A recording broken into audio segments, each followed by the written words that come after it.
Welcome back to my channel, Ramir Boulder.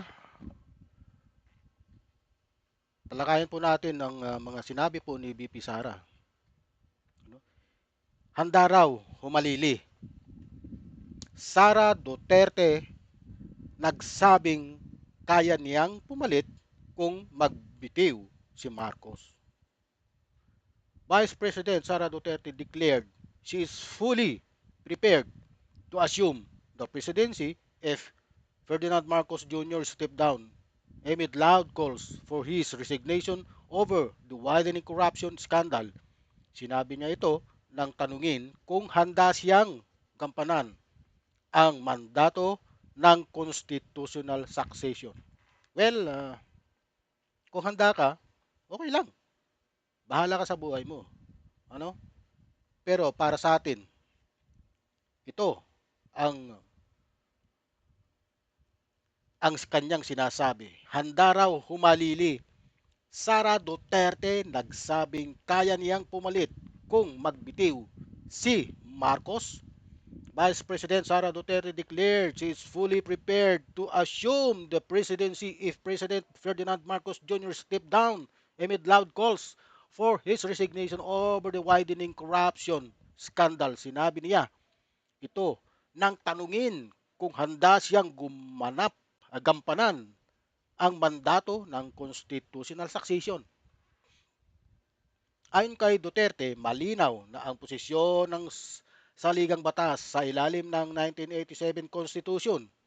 Ang Vice Presidente ang unang hahalili sa Pangulo sa oras ng kamatayan, permanenteng kapansanan, pagtanggal sa pwesto o pag-resign ng Presidente. Tiniyak niyang tumakbo siya bilang Vice President na alam ang bigat ng responsibilidad na ito. Nagbigay siya ng pahayag sa gitna ng panawagang magbitiw si Marcos kasunod ng malawakang isyu ng korupsyon na kinasasangkutan ng ilang matataas na opisyal, partikular sa mga proyekto ng infrastruktura. Isa na rito ang aligasyon ni dating Ako Bicol Representative Zaldico na si Marcos umano ang nag-utos ng 100 bilyong piso. Ito po ay pinabuluanan na po ni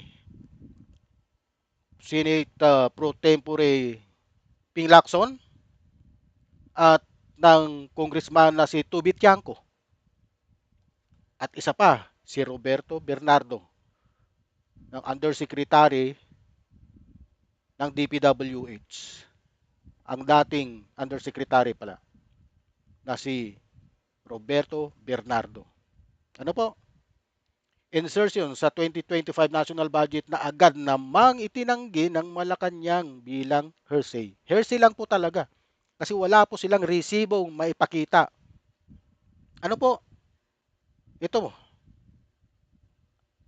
binigyang din naman ni Palas Press Officer Claire Castro na hindi nakikita ng administrasyon ang resignation bilang opsyon at iginiit na patuloy na nagtatrabaho ang Pangulo. Aniya, ang mga panawagang pagpapatalsik ay maaaring makasagabal sa investigasyon at posibleng makatulong sa mga sangkot na takasan ang pananagutan.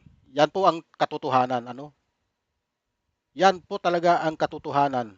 Malaking kalukuhan ang panawagang magbitaw o pagbitiwin si Pangulong BBM sa kanyang pwesto bilang isang Pangulo. Hindi po pwede kung magbibitiw ang Pangulo ngayon, ano ang mangyayari sa investigasyon? Ha? Sino ang magpapatuloy nito? Sino ang magtatanggol sa mga naglalakas loob na magsalita? Sino ang magproprotekta sa mga testigo? Sino ang magtitiyak na makukulong talaga ang mga nagkasala? Hindi lang mahaharap sa komite, hindi lang mapapahiya sa TV, kundi talagang makukulong at mapapanagot. Ano po? Kapag magbitiw ang Pangulo sa gitna ng laban na ito, para na rin nating sinabing, sige, manalo na kayo. Kayo pa rin ang panalo. Kami na lang ang talo. Ganun po ba? Hindi po yun. Hindi po yan ang Pilipinong kilala ko. Ano po?